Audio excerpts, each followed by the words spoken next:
Excuse me, son. Excuse me. I think we should straighten that up a little bit. There we go. Okay. That's good too. All right. So today... I'm not there. Well, I'm talking to them. Oh, them, all right. Well, you too. Okay, ready. In 3, 2, 1. So I always talk about God and people get so uncomfortable. Well, God that I talk about can be, it's interchangeable with the highest self. Jesus said, behold, the kingdom is inside you. Jesus also said, ye are all gods. So whether you pray to God and you think that that's a waste of time or it takes you out of your focus, or whether you pray to the self, it's the same God, the same one God by any name. And why I say this is because you're going to need faith. You're going to need hard work and dedication.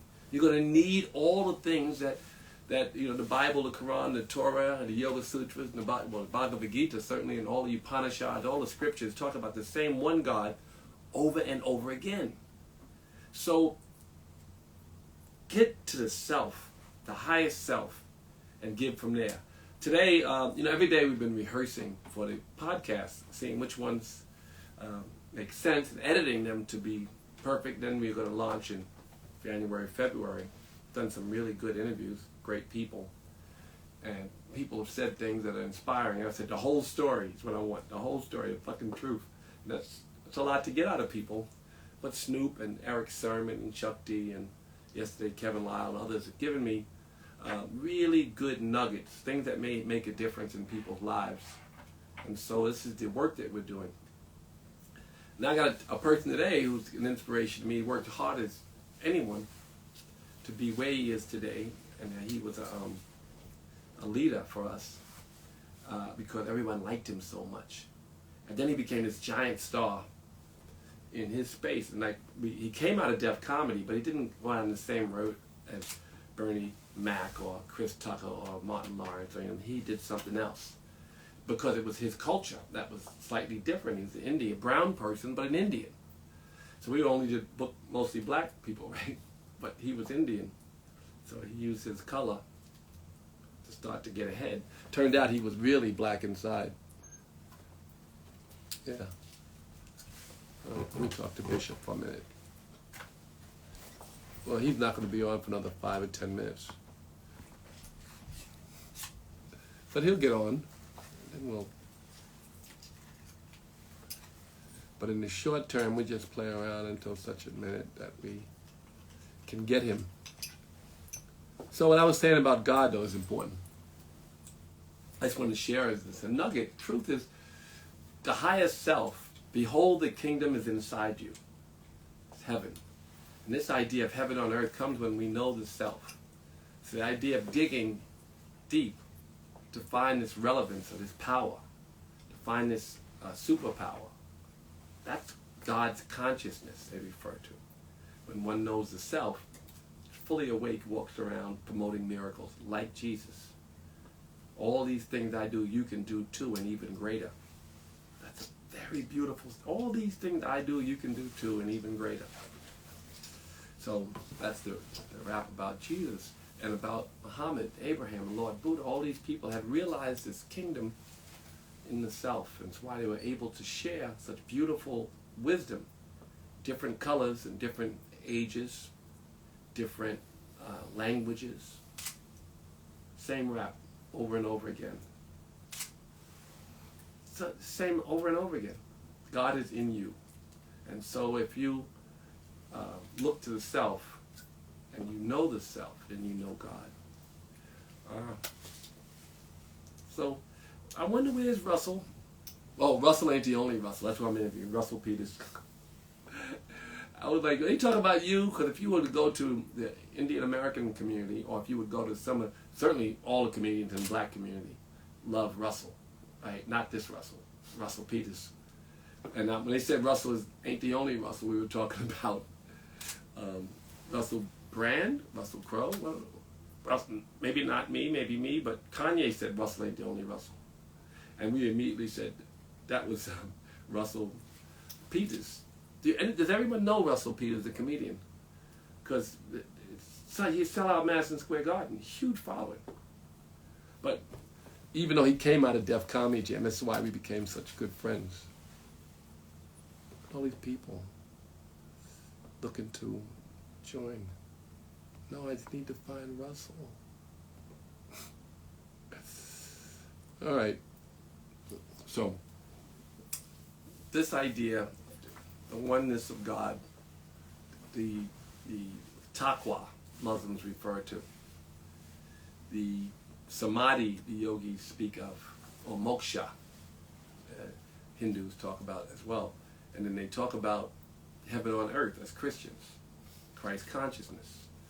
They have all these names for the same one God, or God's consciousness, because this is what we're seeking. When we have God's consciousness, we have divine instruction, we have power to really affect, even through our consciousness, change.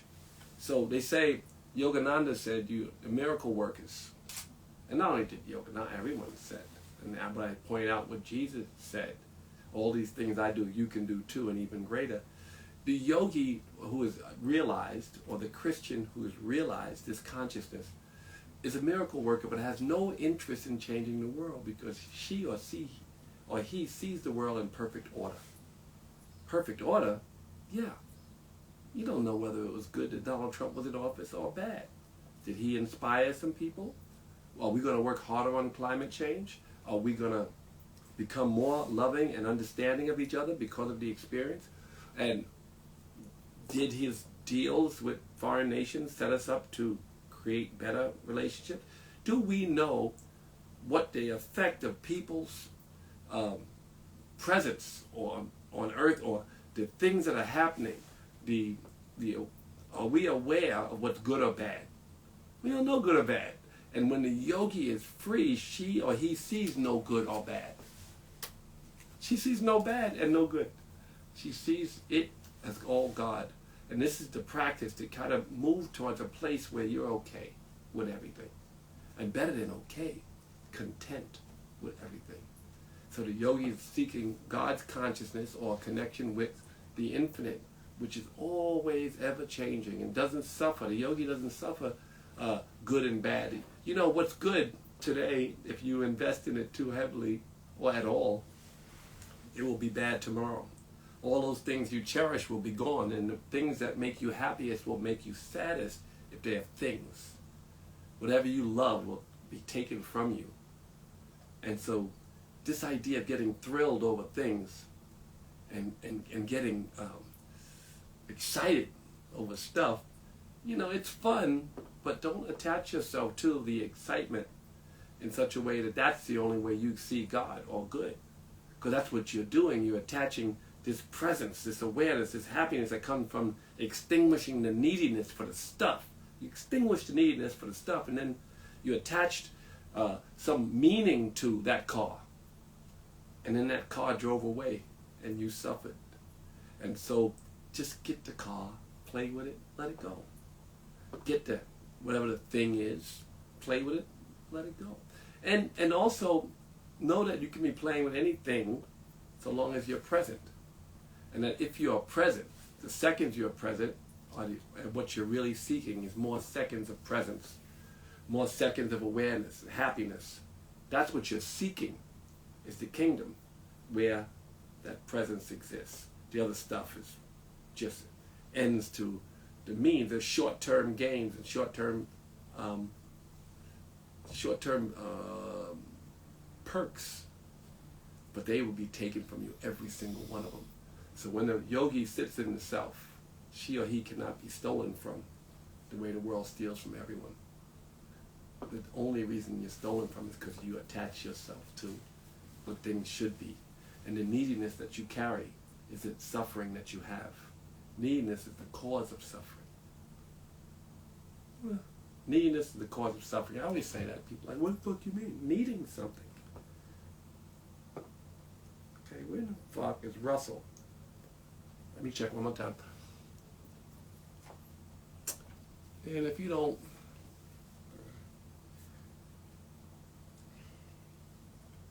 didn't he say, did I say, 15 minutes. So we're talking about happiness, the key subject. The key subject is happiness, main subject in every case. So what do you get? Happiness or not? The elimination of the neediness causes short-term or long-term happiness. The neediness on the outside that we eliminate causes more neediness and more, and it never ends and the suffering continues. But the needing nothing, that state of needing nothing, can only come from the inner glow and the process by which we dig and in the relationship that we cultivate with the God inside. Don't want to be a God outside, because I don't want you to get angry. I don't want you to feel uncomfortable. People say, oh, you say God fucked me up. And then there's the religious people who can put their faith in God, and sometimes they realize the piece of that God is them, and they are a piece of... So I don't want to polarize anyone, but we must invest in the self at the very least. We must love the self. We love the self, free from all suffering. And not only the seconds that we are in deep meditation with the self, and the seconds that we can see God in the outside, the happiness that comes even when we get the car, when we get the house. Freedom from neediness. But then again, that disappears. How do we create a stable relationship with God or the self? That's not going to happen with the thing. The car is not going to give you that. So we're going to find Russell. I mean, this is in prelude to talking to a comedian. But he worked so hard, he became so successful, he got some shit to talk about that we want to hear. If he don't pick up, I swear I'm going to go eat lunch. Oh, he's ready. Well, if you're ready, fucker.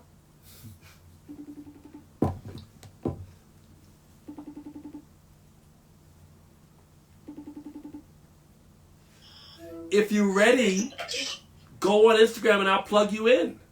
Put your mama on Instagram, Jack. Yeah, okay, I'll do that right now. Hey, I'm looking for a Fat Farm shirt to wear. I don't think you need it.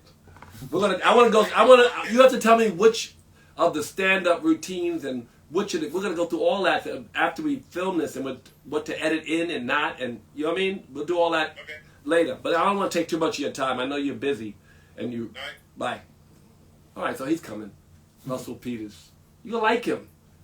He's really like every black comedian is always at, every time I call him, it's somebody at his house. Cedric the Entertainer or you know, Leon. I call him Leon. Leon. Who the fuck is Leon? It's my main man too. Leon from Curb Your Enthusiasm. He's my really good friend. I can't think of his name. This has to do with the drugs I took as a child. But he was at his house the other day. Black Ice is on. Black Ice. Black Ice is the voice from my books. But he's also the greatest poet I ever met, in my opinion. We all got opinions. Legendary Black Ice. Come on, man. Man. Should we put, you know, legendary? Send an invite to Ice. He'll spit a poem.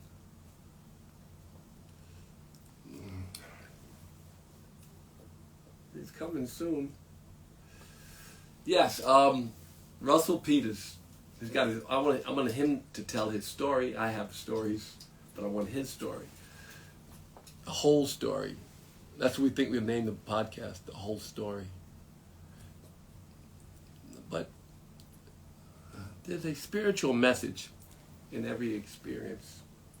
There's a teaching and a learning that's going on in all the experiences. And so when I hear the story of 50 Cent, he told me the other day when he got shot 9 times, and what did that feel like?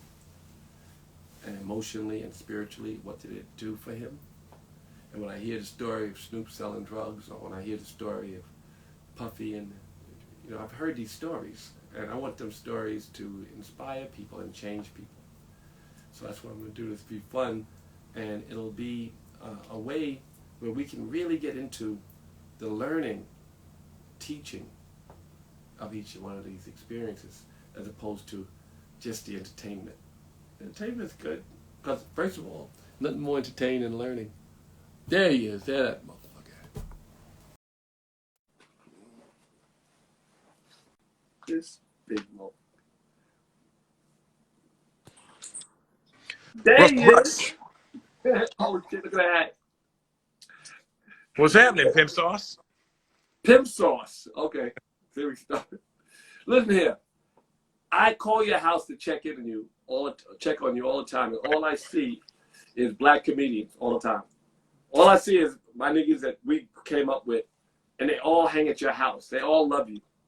You know. So I want to dig into that and dig into you because I don't know if all of my audience knows all the stuff that you've done. Because they're like, you became this giant. And like Bernie Mac became a giant, and Chris Tucker became a giant, and Martin Lawrence. You became a giant, and you built your own lane. So I just want to hear some about how you started and our history, whatever comes to your mind. Well, I know our history. I don't know if you know our history, but I know our history. Does that mean you want to change this? Can we fix it? Yep. You want me to wear this?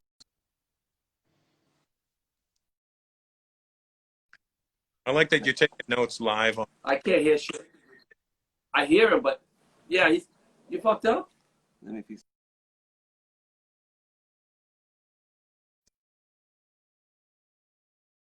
Wi-Fi. Your Wi-Fi, Russ. Say hello to Russ. It's like you have Indonesian Wi-Fi or something. I do. What's wrong with that? See, that's racist. What does that mean? I have great Indonesian Wi-Fi. Well, you're in Indonesia, so you got Indonesian Wi-Fi. Yeah, but no, you said it like as if it was less. No, see, that's how you took it. Americans Americans say fucking stupid stuff all the time. Guess what I got? I could walk out my house, walk out the forest, and then out front there's a 24-hour health center. And they'll give me a COVID test in 4 or 5 minutes. And it'll cost me $6. I know. You got that? The rest of the world has figured it out. America's still trying to figure out how to benefit from this. Well, we have arrogance. Our arrogance all over Asia. People are valuing lives over economy, and by doing that, their economies are starting up. Their economies are exploding in some cases, and America is still suffering because of the greed. I think that's a big part of why America is where it was. It is because of greed. Well, listen, I'm from Canada originally, so I understand how to be an outsider and an insider, and then traveling the world and going to places like Indonesia and Thailand and the rest of Asia, Singapore, Malaysia.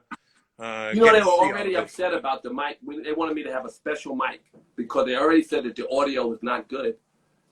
You know that. Okay. So you spoke to them, right? Uh-huh. In LA. Mm-hmm. The people who are going to be distributing the podcast, they want good sound. So now we have nothing. Should I not have this on? Unfortunately, there is something trouble with the Bluetooth connection. Something with the Bluetooth connection. Yeah, connection. Oh, that's what you need. Hardwire. Use this properly? Yes, I will pick up. Russ, if it ain't hardwired, don't use it because the Bluetooth gets interrupted. That's why they want a mic. That's why they want a hand. You know that, right? Yeah. I'm just all rehearsal. I'm learning. Hey, Russell. So tell me our first experiences. I don't know it. Okay, so my first interaction and experience with you is back in 1985 in Toronto. I was born in 1985. 1985. You were alive in 1985? I'm 50 years old. Yeah, I've been around. I was 14 and a half years old, and I went to go see Run DMC at the concert hall in Toronto. And that's when they only had the first album out. King of Rock hadn't come out yet. But the Spin magazine article had come out. And I read it, and I saw your picture in it. And I was standing at the concert watching, and I saw you, and I said, hey, aren't you Run's brother? And you went, yeah. You want to meet him? And I was like, yeah. You had no reason to be that nice to me. I didn't have any drugs or bitches or nothing to give you. You were just being a genuinely nice human being. And did you get me drugs and bitches or no? Huh? Did you get me drugs and bitches? No. You give first and then you receive. Yeah. You had. I had nothing to offer you. Oh, that's nice. And that's I don't know why I did that. That's not my normal nature. Well, that's as I'm learning from knowing you this long now. Russell, that experience, meeting you that way, is one that, of course, it was not memorable for me because, you know, I wasn't a 14-year-old kid. Right. And, you know, but it's a great experience because, I mean, it's a great story for me because it reminds me that sometimes I was nicer, that I wasn't always a dick. I mean, I've never seen you be a dick. Oh. I've heard about it, but I've also never done real business with you. People are different when you're doing business with them. Well, I don't have any bad business history, or not very much. So it's always better to give at least as much as you're going to receive, and that way you keep getting. So I was always a pretty good giver in business, so I don't have any lawsuits and stuff like that to really tout as, you know, fighting for money or fighting for stuff. Because if you're giving people stuff, they're going to give you stuff back. Or they disappear, and then they run away with the little stuff. Well, even if you give somebody something, if they don't give it back to you, the universe will send it back to you somehow. That's right. That's right. So tell us, you know, more than how you met me. That's a good story. But really, let's go back to Def Comedy Jam. Okay, that's 2007. Good memory. I don't even know. Okay. It was 2007. DL Hughley. It was the reboot, and DL Hughley was hosting it. Yeah. Which made me feel comfortable because DL and I are good friends, and I used to be his opening act in England like 10 years before that. Really? Yeah, so we knew each other relatively well, and as you know, DL's a great guy, and I really feel like DL's one of the great minds of this generation too. He really knows how to articulate what's happening in the world right now in a way that crosses financial lines. And I say financial lines because the financial lines are almost the same as the color lines. Yeah. The suffering is in the underserved community. It's not, you know, there's some people, they may experience some, like as a brown person, you may experience some racism, but then you can just, you know, you can rain on them. You know what I mean? You got money, and you're able to escape some of the things that happen to people who are brown. But financial lines. Go ahead. So we were doing that, and I met you again that day. I actually did go to a party you had in 96 or 97. How do you remember these dates? Because I never did drugs.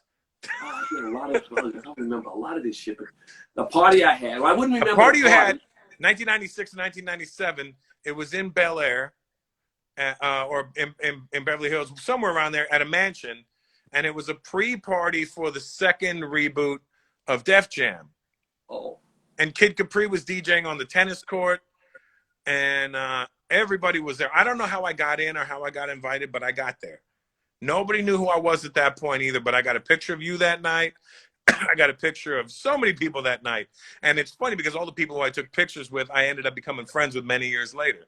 Got a picture of me and Keenan Ivory Wayans. I sent that to him. He goes, when the hell was this picture taken? Like 96, 97. And he's like, I can't believe that. I go, yep. And, you know, I think I matter of fact, I don't know how I got there, to be honest with you, but I was there and it was dope. And it was like my first Hollywood experience. And I remember the helicopters came and shut it down. I don't remember any of this. But listen, you know, your humility and your stories about all, you know, I said he's one of the most beloved. Before you got on, I said you're one of the most beloved people in the comedy community. That always, I call his house, there's always somebody. You know, I call my man Leon, JB Smooth. I couldn't think of his name earlier. No, that's the drugs. So I said, you have all these friends, you know. I mean, I call Saturday Entertainers there or someone's there. And then also hip-hop people. He's a fan of the culture and how he creates culture. Like, my man Davey D from House Queens is at his house. Like, how'd you get Davey D at your house? Or, you know, all the B-boy breakers. Tell me a little bit more about you being a fan, but then I want to hear your journey as a comedian. Because that's really the thing that, because it's interesting that he's such a fan, because I think that's the nucleus of his culture, him able to recreate culture. Go ahead. It really is. It's hip hop is the reason I am the person I am today, because it gave me an identity. So hip hop came to me in the form of b-boying, breakdancing, and my brother was DJing back in the 70s and 80s. So he was playing a lot of funk and disco, and then from funk and disco we ended up getting, you know, hip hop, because we weren't calling it hip hop at the time. We didn't know it was called rapping, really. I mean, but my brother was playing, Curtis Blow and Jimmy Spicer and the Evasions and all those kind of cats. And so I knew it all. I knew all that stuff. I knew Super Rhymes and all that stuff before I even knew that it was hip hop. And I knew I liked it, but I didn't know what it was that I liked. Then B-boying came along. Were you? Where in Canada? Where in Canada were you? Brampton, Toronto, just outside Toronto. Okay. And so I was listening to all this stuff, and then I was breakdancing, and the music was the soundtrack to the b-boying. So I always credit Crazy Legs for being Crazy Legs. Crazy Legs is kind of the reason I'm such a hip hop head, because from there it led me to the music. And then in '85, when b-boying kind of died down, I got into DJing because I still wanted to hear this music. Well, but I was already, and before that, you can understand, it was the '80s, so you were buying records anyway. So when people are like, I started buying records in '85. No, you didn't. You started buying records way before that. You just didn't know you were going to use them for DJing. Right. Well, you did. I see you on your live all the time DJing, and like as every comedian, Dion Cole is a DJ. A lot of you guys are DJs. Well, I think Dion's new to it. I mean, I started in '85. I used to battle like, this stuff. Put an end to that shit. He's new, not me. Yeah, no, I'm in it for life. I used to tear up my fingers in the trunk of my car DJing. Lord Finesse lives with me here at the house. Lord Finesse lives with you? Yeah, he stays for the most 90% of the time. He's here. Where were you in Beverly Hills? No, I'm in the Valley now. But yeah, Lord Finesse is downstairs as we speak. I'll call him up here if you want. Well, why is he there? I don't know. Just get out of New York. He doesn't want to be in the boogie down in the winter. You're a very generous spirit. And it's funny you should. But for anyone in general, Davey D has the greatest time when he sees you. He told me that. David D called me last night at like 1:30 in the morning. Literally 1:30 in the morning. I go, Davey, I'm sleeping, and he had like a talk box, and he was like, "Oh, I'm sorry." I'm like, Dave, what the fuck is wrong with you? And he was like, "Ha, man, sorry to wake you." They don't know Lord Finesse or Davey D. Davey D and Lord Finesse are two of the great DJs from hip hop, from early hip hop. Why don't you tell them who Run DMC's first DJ was? Davey D. That's right. Dave cut the record to the bone, and now they got me rocking on the microphone. We talking about that. Anyway, Davey D was there before Jam Master Jay, and Davey D made his own records and started his own career, and Jam Master Jay came along, and that's what happened. But you know what I learned recently was that Jam Master Jay was never signed to their deal, so that's why he was never on the album covers. Well, but more than that though, they split the money 3 ways anyway. No, I mean, I knew Run and D would take care of him, but I just found that out. And I was like, well, that's really whack that the label, so they couldn't put him on the album covers. That's why on the third album, the label's fucked up. Yeah, he became their partner from a business standpoint. But the label, we were never going to sign Jay to them, and they didn't want to, and they were dickheads. And I shouldn't say. I don't want to get in a lawsuit with them today. Does Profile even exist today, really? No, but there's an individual there who probably would. I mean, they really were very litigious, and we went through a lot of stuff with them, and a lot of the proceeds that should have gone to Joey and D and Jay never got there. Look, and I don't know one Profile artist that still has money to this day. They made their money on their logo and their touring, but it was a very difficult experience. I was just listening to Pumpkin and the All Stars the other day. Oh, well, you have a lot of knowledge of hip hop. We can go find a bunch of other hip hop historians, but none of them can sell out Madison Square Garden as a comedian. I wanted to talk to you about your career, and most of the people on here are fascinated by your history of hip hop and also your knowledge. Literally, he knows more about hip hop than I'll ever know. And I was in it. He was more of a fan, understood the artists, when we talk about it, he and I can talk about this for hours. I want to hear, how did you become, and we don't know a lot. And I want more people to see, and I'm going to put some of your comedy up. I'm going to keep putting in between some of your comedy because you built such a big following. You have so many people that love you. And I just wanted to make sure that people who listen to me, anybody would know who you were. Well, for me, so here's what happened. I started doing stand-up in 1989. I was 19 years old, and I didn't have, I didn't have any ideas of, I had no delusions of grandeur when I started. It was literally just like, I'm going to try this because I like making people laugh. I like seeing happy looks on people's faces. So all I really was trying to do was just make people laugh and enjoy my comedy. And it didn't occur to me at the time that I was the first Indian guy. It didn't. It only occurred to me maybe about a year and a half in when my dad said, "Son, this is not the world our people are in." And I go, "What does that mean?" He said, "Comedy is stand-up comedy. We're not in that. That's for blacks. That's for whites. That's for Jews. That's their art." And I go, "Well, doesn't that tell you that there's a hole in their art?" And I decided at that point I was going to fill that void. And I ended up very unwittingly became the voice for the voiceless. And it surpassed Indian people. It went past Indian people. It went to Chinese people. It went to the rest of Asia. It went to people from Eastern Europe. It went to anybody who felt they weren't fairly represented in this industry. I somehow struck a chord with them. That's phenomenal. That's a great story. I tried to say that earlier, but not quite as eloquent. Not even nearly as eloquently as you did. He represents the voice of the voiceless. That's what you did, and you built this huge following of people who saw themselves in you, and they were locked out or had not been represented at all, in the comedy community. And so Def Comedy Jam was the place to put you on because we were really the voice of semi-voices. A lot of black comedians, but well, that's it. America didn't give us a break. Listen, when I first heard Def Jam in 1992, when Def Comedy Jam rather, my brother was living in Florida at the time, and he recorded it on the cassette for me because he didn't have a VCR. And he recorded it and sent me the cassette. And I remember listening to that going, and I was 3 years in my comedy career then. And I remember listening to that going, oh my God, there's so much more I can be doing. There's so much more I can be saying. I didn't know you could be this free. And Joe Torre was really one of the guys that really triggered that in my head. And Joe and I are really good friends. He comes over and we smoke cigars together. Everybody's a good friend. But go ahead, Joe Torre.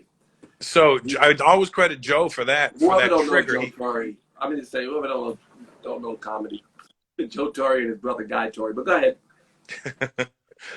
And so Def Jam really changed my world, and it became something I really wanted to be on. I was like, I had got to be on Def Comedy Jam. And then what did it end around 95? 94, 95, it ended for a minute. And then I don't know which that year was. Go ahead. And then you brought it back around 96, 97, and then it went away again. And then I got in on its third incarnation in 2007. Jeez, we did so many. We did over 100 episodes, and we did even up till 3 years ago. We did it. So we did a lot of Def Comedy. I'm Def Comedy. I love to see new voices. The last time I did it, Russell, I'll just tell you, the last time I did Def Comedy, I'm still into like these heavy voices, right? Mostly the darkest, and the comedians who are working at All Def Digital are like, and they were like nerdy. They're nice guys, but they were nerdy. Their jokes were nerdy. They weren't as, you said raw. Open. They weren't as raw at all. And it's like, this is what's going on. And that really is what's going on online, on like All Def Digital, what we were doing. But there was still this huge following. Of course, Kevin Hart, and Cat Williams, and of course, Dave Chappelle, and of course, you, and of course, you guys are the leaders still, no matter what they're delivering. But I guess there's some nerds going to be stars soon, right? They ain't get there. I used to yell at my staff this argument. That's why I'm saying it like I'm talking to the team of creatives. Well, no, here's the thing. It's like out of touch. This younger generation has realized that nerds have the money. And our generation shit on nerds. Our generation was like, fuck that, we ain't no goddamn nerd, we're too cool. Well, we realized the guys that were too cool weren't making all the money. And the younger generation was like, hey, you know what? The cool guys are real dickheads, and they're not paid. Let's put our nose to the grindstone and figure this money shit out. And they did. Oh, that's what it is. Well, All Def Digital had some great comedians, and they're amazing, the people who did in-house stuff, but they weren't necessarily all nerds, but they were just not as raw as what Def Comedy. And they used to be angry when I would book, the people I put on Def Comedy. I'd put, some of the older comedians as anchors. They would get the best response too. But people didn't like that, they wanted to see something else. So they kicked me out of the business in that regard. My creative was to manage creatives, not to be creative anymore. And that kind of hurt my heart. Well, I'm funny. I think my generation at least, appreciated the generation before us. And we studied the generation before us. And we valued the generation before us. And we admired the generation before us. I think the younger generation now looks at us and goes, all right, you had your shot. Move it, stupid. Let us in. And there is sort of a dismissiveness that happens with that. And I always say, look, a tree doesn't exist without the roots. You're just a leaf at that point. You can chop down that tree, but the roots are still there. So don't start blowing smoke up your own ass when you need to understand how that tree grew. And you need to go back and do the knowledge. And that's the same thing with hip hop nowadays. People are like, oh, well, the old school shit is dead. And I'm like, that may be to you and that may be to a lot of people. But I don't care what they're rapping about. As long as they know the history of it, then fine. Understand what this thing was and what it came from. Then go ahead and talk about taking drugs and fucking strippers. That's up to you. But as long as you understand the roots of the tree, go and branch off from there. That's an excellent thing to take from you, because all of the core comedians that made it big, all of the Chris Tuckers and Martin Lawrence and Jamie Foxx and Cedric Taylor and Russell Peters and Bernie Mac, all of you guys really had a rich history, cultural history, and you knew it, you understood it the way you talk about hip hop and your understanding of hip hop. That's what of course, there's a lot of young people who do value the adults. I mean, young people look up to you. Of course, you're the reason they exist. If they're brown and they're not black, if they're brown and they're not black, you're like, wow, like you're the voice for all those voiceless people. They have to see you. If they don't see you, they don't have shit to follow. You're the roadmap. I mean, there's this thing. I think there's this pride thing where they don't really want to give you your props because they want to make it seem like they're the first one. And you're like, no, dude, I was doing it before you were fucking born. You got to understand. You can still come in and kill the game and become the biggest star in the world, but I need you to tip your hat to me when you see me. Before I put a foot in your ass. You need I'm also that guy too. That's the problem. I'm like, really? That's the way you want to play this? I'm like, I'm not from your generation. We'll whoop your ass. Russell, you really, I was trying to explain to them the enormity of your audience. Because they all know you, they've seen you, they know Russell Peters was on Def Comedy, they know that they see your name in lights, but they haven't all seen your shows. I'm gonna keep cutting back to the funny stuff that will inspire them, but it's for me the broadening of your footprint. That's why we're talking, and your footprint's pretty fucking big. I see you riding around your Rolls Royces, and now you got big houses. I know you're generous to all those, like what you said about the hip-hop community, the way you love and remember and cherish their contributions. That's fucking special. That's what you're telling young people to do. You're doing it by example. But you're telling young people, you're doing that. You're doing the help. I mean, you're doing it. Well, here's the thing. I mean, without hip-hop, I would have had no identity. It literally gave me an identity. You got to understand, I'm a first-generation immigrant kid. My parents are from India. This is not something that, we're supposed to be involved in. There's black people in India, but they're Indian. Do you know what I mean? Like, so to be around the black community from the age of 4, and that's all I understood and all I knew, because they were the only ones that weren't picking on me, weren't beating me up, they weren't being racist with me. We were all equals. We were hanging out the same way. So my whole life was just that. And then hip hop gave me this identity, a way to walk, a way to talk, a way to identify myself. It made me a part of something. So without hip hop, I always feel like I don't know who the fuck I would be today. Never mind comedy. Without hip hop, who would I be today? Well, that's a hell of a testimonial, because I think a lot of people, culture is their core. Everything from there. I mean, their spirit is touched by culture. Yogis have nada yoga, right? Sound and music and these things help to inspire. What brings you to presence? Because that's where your creativity comes, when you're present. So when Lord Finesse record play, it stops everything and brings you home. And Right. that's where your creativity comes from. Right. So that's why you're who you are. Like you said, you know, that touched you. That's beautiful. That's a hell of a testimonial. Russell, I'm going to come fuck with you soon. I was going to come now. But you Okay. guys don't look, you know, it doesn't look so good over there. I wouldn't rush over here. Yeah, there's a lot of planes to get there, too. I was going to go there and then go to St. Bart's. But, you know, the travel alerts, you know, say why. Right? Not a lot of COVID here. But I do. My kids just left, so it's not so bad. I really don't miss nobody but my kids. And I don't. Yeah, So I mean, I get it. Yeah. Did you build those villas yet, by the way? I built the Snoop Dogg villa is finishing now. That's like the giant, because you know what? I have a 5-bedroom house. They're building a hotel. The hotel is gonna be for yogis and stuff, so it's, you know, it's gonna be nice. But when Russell Peters and Snoop come, it's not super luxury. It's luxury, but it ain't super luxury. You know, so it's the rooms are probably $150 a night, which is high as hell here, right? Very expensive. But, no, that's very expensive here. But they're nice. But still, the Snoop Dogg suite is for Russell Peters. So one room, there's 2 rooms. So that way, I know Snoop, I put him in the Ming Lee suite, because I have Ming Lee and Yoki rooms. For your daughters? I have 5 bedrooms here, yeah. So Ming and Yoki have 2 rooms. But I think Snoop put his feet out, stretch out. What the fuck is it? He would go to the 4 Seasons. And I don't want my friends to leave, so I built a house that'll be finished soon, very soon. Soon enough you could come. If you got on a plane now, the house will be finished when you got here. Okay. Well, You know, so listen, I'm going to come out there. you come here at the best time of your life. And because you have such a great Asian audience, you could branch out from here. I'll take you to Singapore, where I'm sure they love you. Oh, Singapore's great to me. Well, then, see, that's my main office is in Singapore. I don't know why we're not making money with this with my Gush Cloud company. We should. What the fuck is going on? I don't understand why we're not making money for him. That's what we do. We make money for Americans who don't have the proper representation. I know you do all over the world because you're, but I still don't know why the fuck we don't have more.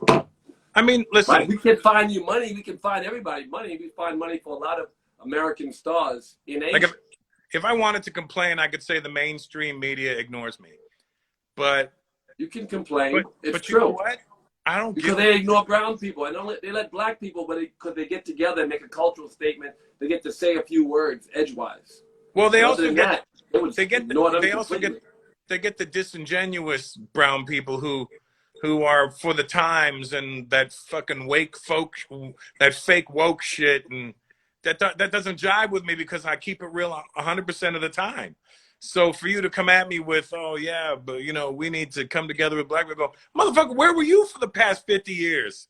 You weren't with them then, now you're with them? Get the fuck out of here. Unless you've had killers come to your house, stay with you, and offer to kill people for you, you ain't really been down like that. Kill people for you.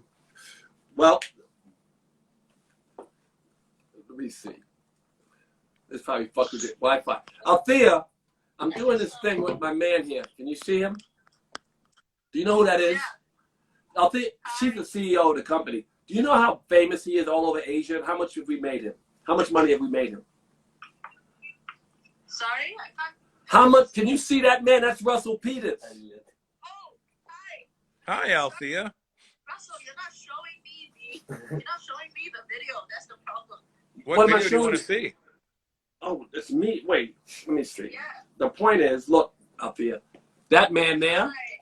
that man there, Yes. that's our friend. We got to make him some money. Yes, I agree. 100%. Come back with some offers for him. He's Russell Peters. He's huge, and he's and then he's so beloved. He'll help your American business grow. Yes. He's good majorly across Asia Pacific. You what? He's what? He has taught a lot in Asia Pacific. Well, if you know he's taught extensively in Asia, then let's make him some money while he's sleeping in America. That's what he really would like to see. Okay. All right. Thank you. I love you. Bye. So that's the CEO of the company, Gush Cloud. I told you about it, but they didn't do shit for you. I mean, I think there were a lot of Americans. I think we should revisit basically. Well, yeah. Who? You have one of those managers that work for you that run around and do what you say. We'll No, engage them. my manager is my brother. So what the fuck does that mean? Is that My good or bad? He's actually my older brother. So my brother's a little protective sometimes. So he's always leery of people trying to take advantage. So, you know, we don't it's take like, advantage of it. no, I know that, but I'm saying it's like if you remember, do you manage Danny? Do you know what I mean? No. You know what I mean? Like, No, I don't manage my brother. Yeah, I used to manage my brother though, and I was pretty protective. yeah, I mean, you understand it. Well, I mean, I saw Crush Groove again last night, so I know that you and Run fell out That's it. because you wanted to bang Sheila E. I mean, I get it. I get it. Oh God, I haven't seen that. I saw it not that long ago. To show somebody, but I left the room a lot. After I came in, she was smiling and looking at me like, "Wow, am I gonna get laid?" No. You were in it though, because I saw you in one. Yeah, I scene. played a This was role. right I looked there. like I was gonna die of old age back then, 40 years ago, whatever it is. Let me see, 1984. What is that? 36 years ago. 36 years ago in Crush Groove, I looked like I was gonna die of old age. It's amazing. The cocaine. I always say it's the vegan diet. I mean, the vegans say that. Pre-vegan, post-vegan. No, pre-cocaine, post-cocaine. Yeah. Yeah, that's what it is. It's the pre-coke, post-coke. Yeah, or pre-sober, post-sober, whatever the fuck. Point was, I looked fucked up, and Blair Underwood played me horrible. This handsome motherfucker played me every place I went. They'd be like, "Where's Russell?" Bitch, I'm Russell. Every place I went, same story. Where's Russell? But then eventually he got off my neck and I was able to go out. I met this girl, Sherry Headley, saved my ego. She came to Crush Groove to the movie looking for Blair, and I ended up with her. She broke my heart, but became the woman from Coming to America. She totally crushed my whole heart. And we're friends today. I still love her. She's still beautiful. Most beautiful girl in the world. That's a good Sherry, thing. Coming to America, remember? Right? Which one was she in Coming to America? She was the girl, the lead. The fine one. Fine as fuck. The one he wanted. The one McDowell's daughter. That's right. Oh yeah, she was bad. Well, she left me right before that movie. And I thought she dated Eddie Murphy, whatever, but, you know, it broke my heart. But I got her from before Blair Underwood, because she came looking for him, I think, to Crush Groove. And then she had this amazing career. She's a beautiful mother and wonderful person today. But that was an experience. Why did I tell you about that? Because we were talking about pre-coke, post-coke. Oh, yeah. Blair Underwood, handsome fucking Blair. Blair revisited me later. I fell in love with an Australian woman, a very famous actress. And I was in love. I remember laying in her bed in her house. She had a beautiful bedroom. Very successful all over the world. Not as much in America, but she has an Emmy. Her name was Melissa George. And she won an Emmy for this show that she was on, In Treatment. And Blair was the therapist. And so we're laying in bed, and you know, he's handsome as fuck still, this 30 years later. This nigga's running up in my girl on the screen while I'm laying in. Fucking, he's gonna haunt me till I die. Yeah. So anyway, it was, you know, only TV, but it was enough to make me traumatized again and relive the entire experience of pretty ass Blair Underwood. So he played you, and then he played you.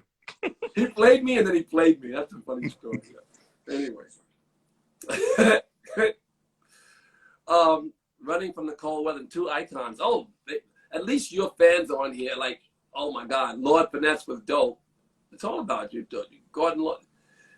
You see who's in here? You got Lord Finesse and your granddaddy IU, Buck Wild. You got a lot of hip hop people in here. On here right now. Right now. I love that. I would say that you're so beloved by so many people. All the comedians, all the old school hip hop artists, all who know you know that you genuinely love their art and their work, and that inspires them. That's why they love you, because you love them, and you've been so genuine in so many of them. Like when I realized your relationship with Davey D, and I started to look at all the relationships you have, say this is a person, because most artists, you know, are a little self-centered, right? Yeah. But it wasn't that. It was like you were interested in them, and you transmitted culture because they inspired you, and you knew where it came from. People don't know where they steal it. They know from their heart. But what touched their heart to give it to them and it was hip hop for you and those fans and those black comedians. So now you're giving it back to the entire brown world that didn't have comedians. You gotta, you just want to. I gotta let people know that you can be you. You don't have to fit in anybody's box. And the best part about being you, you're the only you. Unless your granddaddy IU, then you're IU. Hey, Bumpy Knuckles is in here. Oh, you know, Bumpy and I are brothers like that. I love that. I love that you go back, and you know what? It's not these people. I don't have any. I know everyone, but I don't. Not everyone. I know a lot of people. But all my friends I came up with from my hood, and irregardless of where they are today with their career, those are my friends. And everybody else is just kind of successful people that I have to interact with as part of my business, or that I love as well, and I respect their journey. I think that when you get with real people, then there's an honest exchange, and it's very good for your spirit. A lot of famous people, if you know, they hang together, which is okay, but they hang together. They date together, mostly, and they live together in a way that's kind of exclusive, in a bubble. And then they empower each other, or they enable each other, and they get kingitis, and they treat the world poorly. Yeah, and they do it, and they feed each other a kind of a narcissism that stars get. And the thing you're lacking is any of that narcissism. You have humility, and you're a beautiful person for that. Your humility. I mean, I see that in the way that you have your relationships. You don't need to be fed more poison. You're already fucking King Russell Peters. You're already a giant star. So you don't need the feeding of your ego. You have people who are genuine, who inspire you. Anyway, that's my take. What do I know? I mean, no, you're not wrong. I mean, I always say people like, you need therapy, or like when people go for therapy, I'm like, therapy is just all about becoming honest with yourself. It's about accountability. That's all therapy is. So for me, I don't think I ever need therapy, because I'm fully aware of everything. I've made mistakes. I know where I made them, when I made them, how I made them, why I made them. I felt the regret from it, and I took that and moved on. And for the same notion, I'm aware of things that changed my personality or made me a certain way. Oh, Russell, you were a womanizer. Well, I can't say that I wasn't, but I had reasons for these certain things, and I'm not saying they're valid or they're. I'm not saying they're valid. I did them. I had reasons, but they weren't necessarily valid. Yeah. We've been socialized. We've made a lot of mistakes. Yeah. The fact that you take ownership of them. We talk about this whole thing I went through and said, you take ownership. If I had a nickel for every person I disappointed, I'd be richer than Dr. Dre. Every girl I disappointed, I had a nickel for them. Because, we were socialized to be a certain way. Like you said, you can't say you weren't a womanizer. Of course you were in the culture. You look at what people are doing. Look at Boomerang. Think about what we came up with. Mm-hmm. But the world's evolving. So at least in that, the young people have something new to look at, new templates and new ideas. So anyway, that's one of the things I grew from. Learning, about the past and learning from struggle, and you probably have a lot of, not probably, no one has them if they don't recognize them. Those learning experiences. Yeah, you got to be aware of things. You can't point the finger at other people when things go wrong in your life. You are responsible for your life. I know. Here's the thing. As far as one of the mantras I live by is, I'm responsible for what I say, but I'm not responsible for how you take in that information. Yeah, you can't be responsible for what people think about you. It's your daily action that will inform them over time if they misunderstand you. Yeah. And if they don't like what you represent, it's hard to make everyone like your truth. Right. You can't do it. You can't. So, people, they keep asking me what I think about the vaccine. I still, I don't know, really. I think that I would take one in front of everybody, because I lost so many friends. Right. I lost so many friends. I lost 14 or 15 friends to COVID because of the pre-existing health conditions that they have. And here I am. I don't shit, I don't have any pre-existing health conditions. No, because I'm you're a vegan. healthy guy now. Right. So, but I prefer to tell people first to build your immune system. Take care of yourself. And that way, if COVID comes, it goes, right? And if other things come, they go. But if you have clogged arteries in your heart, or dementia is also another clogged artery, or if you have diabetes, or if you have all of these things up, and I would say are caused by animal product. Every one of them. Well, Cancer, let's be on that. all of them. So that's the number one cause. I know you probably eat it, but so I'm going to try to get people to find new fun. When you come here and you fuck with me, I'm taking you to this is vegan Disneyland, nigga. Listen, vegan. Here's the thing with me. I enjoy vegan food, but I can't just be a vegetarian ISIS member like you are. I'm not an ISIS member. That's why I named my other book The Happy Vegan. But no, I say that vegans are like are the ISIS of vegetarians. Well, listen. First of all, as an Indian, I used to. I know an Indian girl who was vegan. Her family was vegan. You know, it was. I realized there's a lot of vegetarians in India. Yeah, there's not a lot of vegans in India. Right, that eat, but she stopped and she came. But it was this whole discussion of dairy, you know, and how sick it is, how the manufacturing of the lives that suffer so much to create. Nothing works. You can eat beef and it would be terrible, and you know there's a comic result and the rest. But dairy, what they do to dairy, it's unbelievable. When you watch that shit, like it's horrific, and that suffering is in you to some degree. I don't like to threaten people, or be a Nazi, but you know, unconscious behavior on the part of human beings is, you know, there's slavery, there's apartheid, there's Rwanda, there's what happened over in not Russia, but you know, it's all kind of here, genocide everywhere. And so just because people are doing it doesn't mean it's okay. And the suffering of animals is beyond anything that any Bible, Quran, Torah, or anybody would speak. The Torah, they were vegan. The suffering of animals is a real thing. And never mind that, all of the things that are Corona, everything Corona got here from, all of it has something to do with the abuse of animals, including number one cause of climate change. The number one cause is cows shitting. You know that, right? So the methane, right? The number one cause of global warming, just so we can eat cancer. So it's unconscious behavior. I've been beating up on you. I didn't mean to do that, but I know it's the vegan Nazi. Right after this, though. But if you were saving lives for a living, if you're living with saving lives, you excuse yourself. There's always a reason, but the way you say it, so people can digest it versus beating you up, is really what I have to learn. And we're all learning. How do we say it, and how do we change the world to have less suffering? I don't know, but I'm going to go eat a steak and a bowl of ice cream as soon as we're done. All right. Well, I'm going to eat some vegan ice cream. I'm going to send you pictures. Wait, I'm going to send you pictures. I'm going to eat lunch, and I'm going to send you my shit going to be better than your shit. You mean you're going to send me a picture of your shit or your food? Because I don't want to see my food. I'm going to have chocolate ice cream. It's going to be coconut based. It's going to have chocolate chips in it, and my cake, I'm going to have Oreo cookie chocolate cake. But see, Oreo cookies are vegan. Yes, because they're not very good for you. Obviously, if cream looks like that and it's vegan, so how the fuck? What is that made of? It's some soy processed. Some oil. Shit. Oil.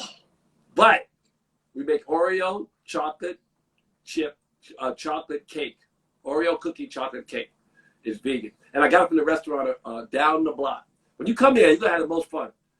You got to come and bring whoever you want. Come stay with me. The Snoop Dogg suite. I'll change one of the suites to the Russell Peters, and because it's really a giant 2-bedroom house. It's a model for the house I'm building on the property. The yoga property will also have cryotherapy and stem cells and plasma injections and all of the healthy stuff. So I'm going to build luxury suites on that property. And the suite you're coming, the Snoop Dogg suite, which is really a house. The house you're staying on the river next to me is going to be the example. So when you buy a house on the property, you know, if you did. How much land do you have out there? I got options and options. I want to build a place, a community, Samadhi circle where people can come and live healthy. And the funny thing, there's a school right there, the international school. Like the only thing on my property you can see is beyond the bushes. I drive my scooter out into the street. There's a school called the International School. There's all these different kids.